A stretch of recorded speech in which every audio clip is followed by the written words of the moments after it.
श्री स्वामी समर्थ. जय जय स्वामी समर्थ.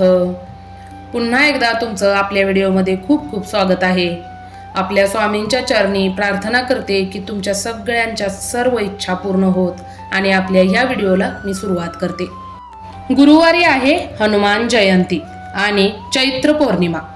तर हनुमान जयंतीच्या सुद्धा खूप महत्त्वाच्या सेवा आहेत, त्या आपण पुढे बघणारच आहोत. पण आपल्याला या चैत्र पौर्णिमेला जास्तीत जास्त सेवा करायच्या आहेत, कारण एक 15 दिवस हे चैत्र नवरात्र साजरं केलं जातं. प्रत्येक घरात देवीची वेगवेगळी सेवा केली जाते. त्याचबरोबर बऱ्याच भागांमध्ये आपण ज्या पद्धतीने शारदी नवरात्र उत्सव साजरा करतो की नाही, तर त्याच पद्धतीने चैत्र नवरात्र उत्सव सुद्धा साजरा केला जातो. देवीचा घट बसवला जातो. पण काही भागात हे काहीच होत नाही, फक्त साध्या सोप्या काही सेवा केल्या जातात. तर तुम्ही तुमच्याकडे असं चैत्र नवरात्र तुम्ही साजरे करता का? मला नक्की कमेंट करून सांगा.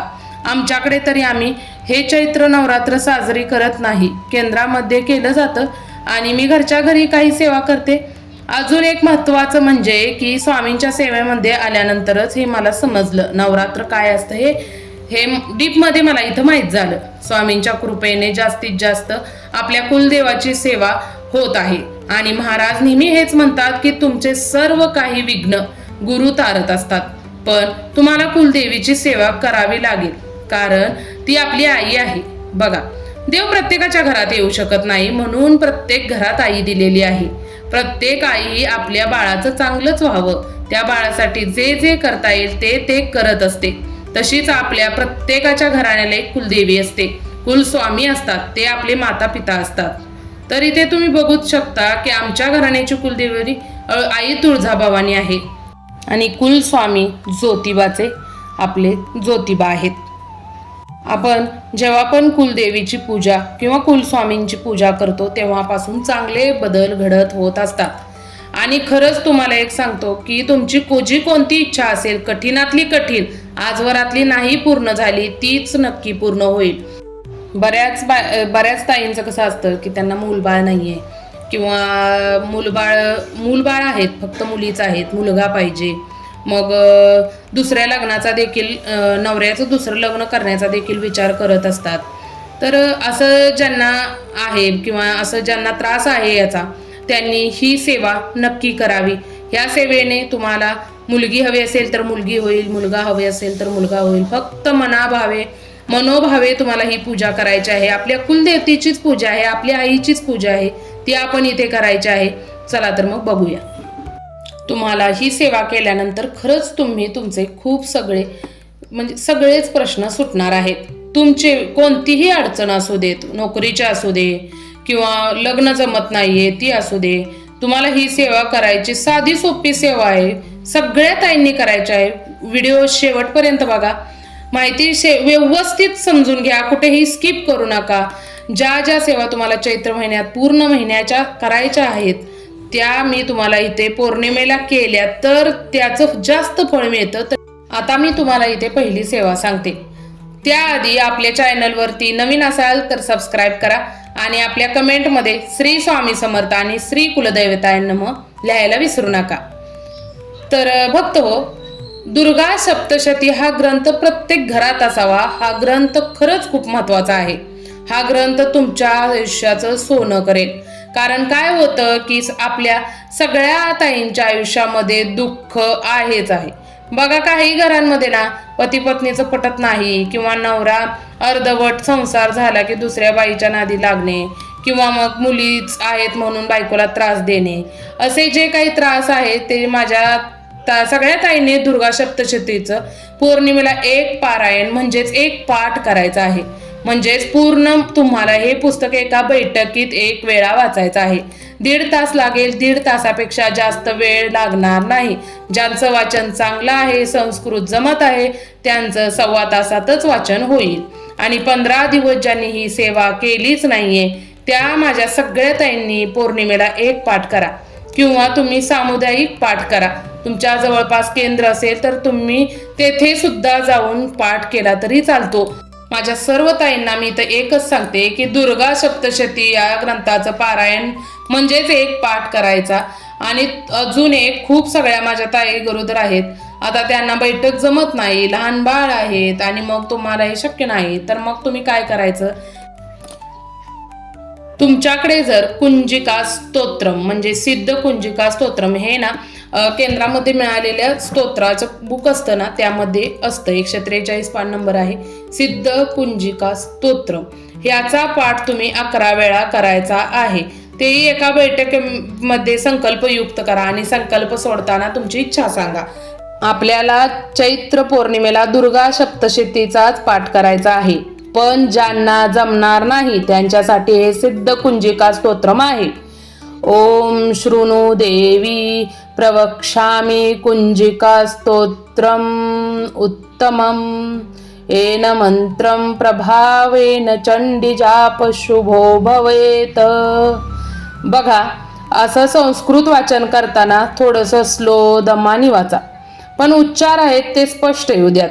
म्हणजे काय होतं, जे काही आपण वाचन करत आहोत त्याचा पूर्ण लाभ मिळतो, फळ मिळतं. आता यानंतरची सगळ्यात प्रभावी सेवा आहे ते प्रत्येक महिलेने करायची आहे. ती म्हणजे तुमच्या घरामध्ये जर श्रीयंत्र आहे तर तुम्हाला ही श्रीयंत्रावरतीच करायची आहे. तर इथे तुम्ही बघा की श्रीयंत्र एका प्लेटमध्ये घ्या. ताईंकडे श्रीयंत्र नसेल, त्यांच्याकडे देवींची मूर्ती असेल तर देवीचा टाक असेल तर ते तुम्ही एका प्लेटमध्ये तामनामध्ये छोट्याशा भांड्यामध्ये घ्यायचं आहे. हे भांडे देवपूजेचंच असावं, कुठल्याही घरातली वाटी प्लेट नको आहे. तर तामन म्हणजे तामन असावं देवाचंच. अशा पद्धतीने आपल्याला इथे कुंकुम अर्चन करायचं आहे.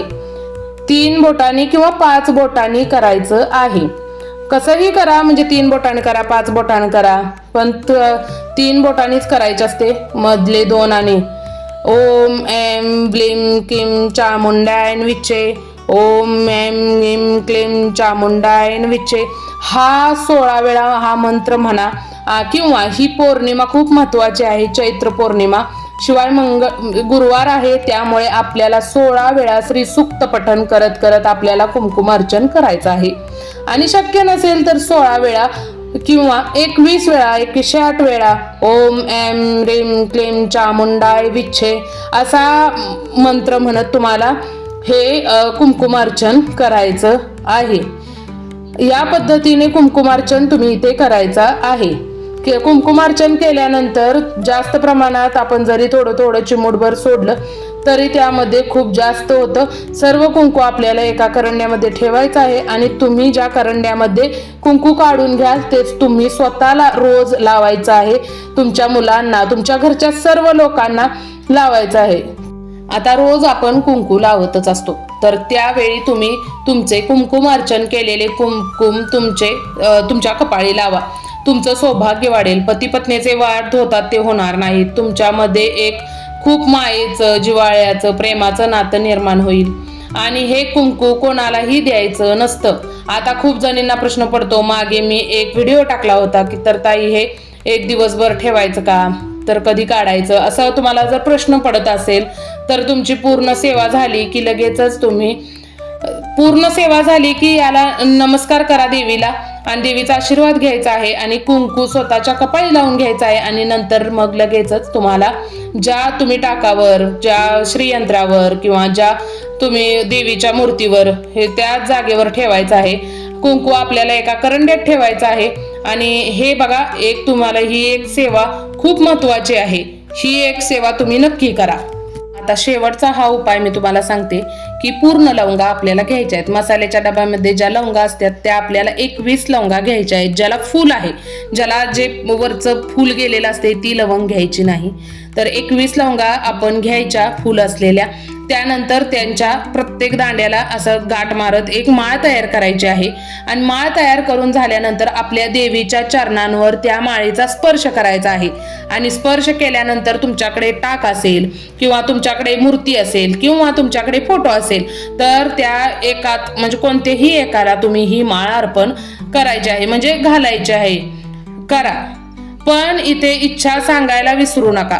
शेवट तुम्ही देवीला आपल्या लवंगा फार आवडतात, त्यामुळं हे तुमचं झाल्यानंतर स्पर्श करून झाल्यानंतर तुम्ही माळ घालून झाल्यानंतर तुम्ही देवीला तुमची इच्छा सांगा, कारण देवीला लवंगा फार आवडतात. आणि जी तुमची इच्छा आहे संतान प्राप्तीची, मुलगा होण्याची, पती पत्नीचे पटत नसेल, नोकरी असो, स्पर्धा परीक्षेसाठी, तुमच्या मुलांसाठी हा उपाय तुम्ही नक्की करू शकता. कुली देवीच आपलं रक्षण करत असते आणि ती आपल्या इच्छा नक्की पूर्ण करत असते. हा मागच्या वर्षी मी उपाय केलेला आहे, माझ्या आईवडिलांनी देखील केलेला आहे, अनुभव सुद्धा आलेला आहे. त्यामुळे तुम्ही आवर्जून हा लवंगाचा उपाय करा. नंतर याचं काय करायचं तर हे माळ विसर्जित करायची नाही. पौर्णिमेच्या दिवशी अशीच तुम्ही जिथे अर्पण केली आहे तर तिथेच फोटोला मूर्तीला असू द्या. दुसऱ्या दिवशी पूजा झाल्यानंतर ती हळूच तिथून काढून घ्या आणि त्यातील एक लवंग पती पत्नीने एक लवंग खायचे आहे. लहान मुलगी आहे किंवा तुमची मुलं आहेत तर तुम्ही ह्यांना सुद्धा तुम्ही मधासोबत तुम्ही चाकायला द्या. गुळासोबत देखील देऊ शकता. तुमच्या मुलांचे आजार बरे होतील. कुठलंही जरी साधं दुखणं असेल तर सतत त्यांना वारंवार सर्दी खोकल्याचा त्रास होत असेल हे सुद्धा तुमचा दूर होईल. त्यानंतर या लवंगा आपण ज्या ठेवलेल्या असतात त्या लवंगा रोज पती पत्नीने एक खायचे आहे आणि तुमच्या जी अडचण आहे ती नक्की दूर होईल. त्याचबरोबर चैत्र पौर्णिमा आहे त्यामुळे या दिवशी तुम्ही आवर्जून उपवास करा. देवीचा टाक, फोटो, मूर्ती जर तुमच्याकडे काहीच नसेल तर तुम्ही या दिवशी म्हणजे पौर्णिमेच्या दिवशी तुम्ही आपल्या घरी टाक, देवीचा फोटो किंवा मूर्ती घेऊ शकता. पौर्णिमेची याच तुम्ही स्थापना घरात आणून करू शकता. खरंच हा दिवस खूप महत्त्वाचा आहे.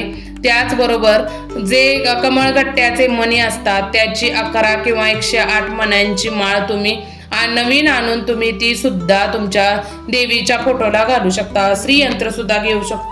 जे देवीचं करता येईल ते तुम्ही या चैत्र पौर्णिमेला आवर्जून करा. तर सर्व माझ्या ताईंना एक विनंती आहे की तुम्ही नक्की दुर्गा सप्तशतीचा पाठ पौर्णिमेला करायला अजिबात विसरू नका. आवर्जून करा. मी स्वतः याचा खूप सुंदर अनुभव घेतलेला आहे आणि ज्यांना संतान प्राप्ती होत नाही, मुलगा होण्यासाठी तुम्ही सेवा करत आहात तर तुम्हाला ही सेवा आवर्जून करायचीच आहे. ही सेवा करण्याची संधी तुम्ही चुकवू नका. ज्यांना मासिक धर्म अचानक आला किंवा आता येणार असेल त्या ताईंनी त्यानंतर गुरुवारी शुक्रवारी केलं तरी चालेल. तर तुम्हाला आजची माहिती कशी वाटली तर आपला व्हिडिओ तुम्हाला आवडला असेल तर आपल्या व्हिडिओला लाईक करा. हा व्हिडिओ पुढे जास्तीत जास्त स्वामी भक्तांना शेअर करा.